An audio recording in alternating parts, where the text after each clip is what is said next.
Bago tayo magsimula, ipapromote ko lang. Aking mga power bracelets, available po ito sa Shopee at sa TikTok. But most of my power bracelets are available sa Shopee. So, lahat po yan ako yung gumagawa. Meron tayong mga protection bracelets. So, this is a combination of fire agate and lucky red string, which I have been using for more than 4 years na. And then, meron tayong dalawang klase ng obsidian evil eye. We have the smaller version, which is the 6mm bead and the 8mm bead. This is good for warding off negative energies around you. And of course, yung mga evil eye. And then, we have the anti-evil eye bracelet. So, para to sa mga anti-inggit, ganyan, sa paligid nyo. And then, also, we have the selenite evil eye. So, the good thing about this is, multi-purpose na siya. Kini-cleanse na niya yung energies around you. And also, yung mga kasama niyang bracelets, cleansing and recharging as well. So, just like this one. Ayan. And then we have other bracelets for other intentions and manifestations. So meron tayong authentic malachite. This is for healing and also attraction of money and transformation. And marami pang iba. Meron din tayong chakra bracelet for balance. And we have the tiger's eye for courage. We have howlite for concentration and focus. We have rose quartz for attraction of love, self-love, and of course, amethyst for intuition, healing. Ayan. Lahat ng bracelet may kasama ng instruction leaflet, extra string, and a cute pouch. Ayan. Meron din ako mga bagong products sa aking shop. Ito yung Intention Oils. It comes with 2 sizes. Meron tayong dropper, which is 15 ml. Meron tayong roll-on na 5 ml. So, you can use this for manifestation ng prosperity and protection. So, while you are doing affirmations. And ito naman, you can, multi-purpose to, pwede mo rin itong gamitin when you are setting intentions. You can put this sa iyong candle if bago ka mag-set ng intention. So, this is for prosperity and protection na.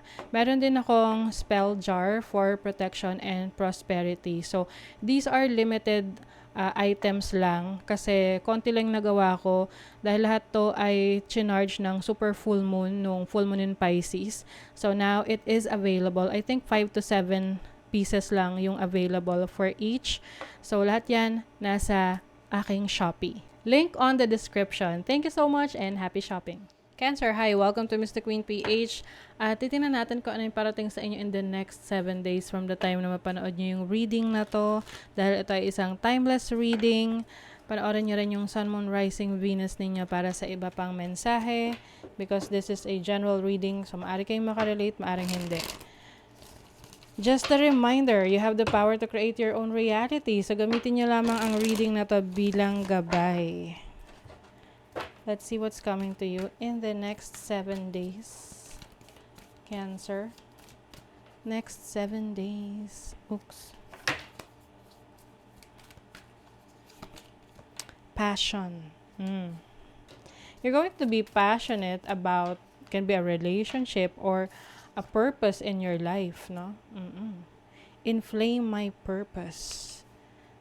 So, pwedeng sa career yan. Whatever you are doing sa career mo, you are putting your heart to it, no? Nandun yung love mo, yung pagmamahal mo. You are passionate about what you're doing. It's not just about the money, but your fulfillment, no? Yung fulfillment na nakukuha mo sa ginagawa mo. And some of you, this is also a relationship, no? Relationship with someone. Very passionate. So, you also have divine guidance. So, kung meron kang mga kailangang pagdesisyonan in the future, you are going to be divinely guided. Glamour. I think this is you building your confidence, no? Pwede kasi in the past, medyo hindi ka ganun ka-confident about yourself. So, in the next 7 days, you are going to uplift yourself. I-hype up mo yung sarili mo. Oo. And you're going to show the world your power, your beauty, your confidence. Ayan. So, let's see what else pa. Tingnan natin kung anong saang passion to. Passion in what area of life for Cancer? Oh, 4th house. This is about your home life, your family life. and also stability, no? Pwedeng meron kang, you are going to be more passionate in taking care of your family, your home. Tinan pa natin. For Cancer, next 7 days, you have the 3 of Wands. May travel opportunities for you. Meron kayong, may ina-anticipate kayo na ano, marireceive ninyo, pwedeng package from abroad.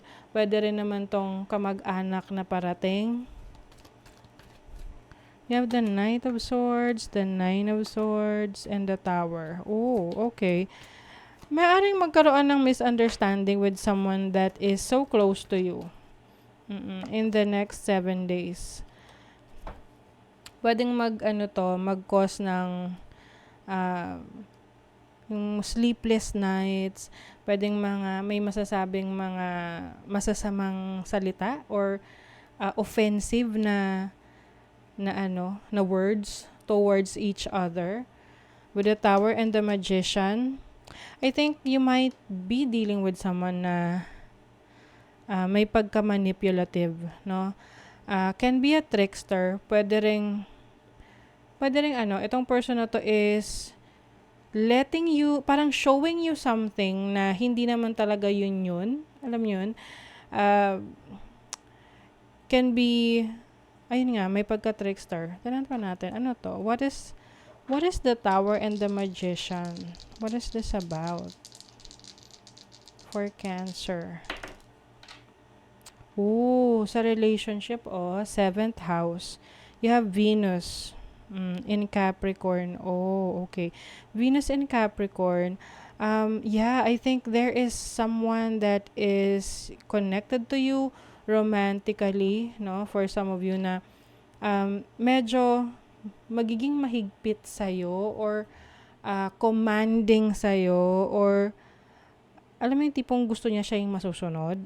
Pwedeng magkaroon ng misunderstanding or yung issue ninyo na parang hindi mo masabi yung totoong, hindi mo ma-express yung sarili mo with this person because may fears, no? Pwedeng may takot.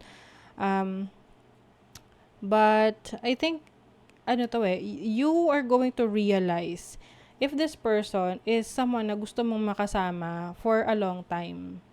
Okay? Kasi kung hindi siya magbibigay sa'yo ng peace of mind, you might detach or disconnect sa taong to. There's going to be a realization for you whether you are happy with this person, this connection, this relationship. And don't worry kasi you are going to be divinely guided. So, meron ditong refinement, fine-tuning, o concentration. Okay, so I think you are going to reassess your situation. Whether you want to move forward with this person or pwede rin tong business partnership with someone. Can be a toxic partnership kasi pwedeng demanding masyado. Yung marami siyang expectations sa'yo. Whether this is a romantic partner or sa friendship mo or any connections na malapit sa'yo, like intimate connections. So, meron ding ditong hidden things, subconscious mind. O, ayun na. Meron kang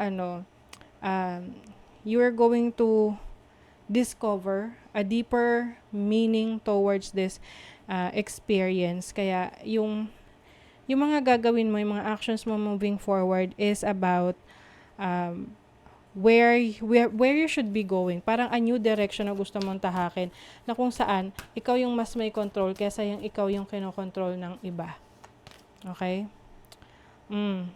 Cancer, trust all will be well.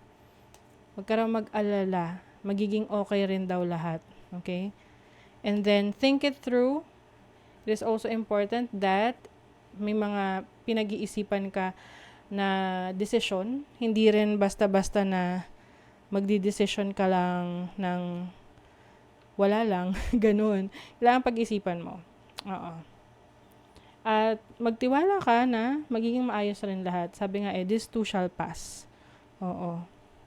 And iwasan mo na rin mag-overthink. Kasi with the Nine of Swords and the Tower here, parang ikaw rin mismo yung nagpapahirap sa sarili mo, the more na ino-overthink mo yung mga bagay-bagay. Okay? So, that is your reading, Cancer. Kung nagustuhan nyo ito, naka-resonate kayo, mag-comment kayo dyan. Like, share, subscribe para lagi kayong updated sa ating mga readings. Thank you so much, Cancer. See you again.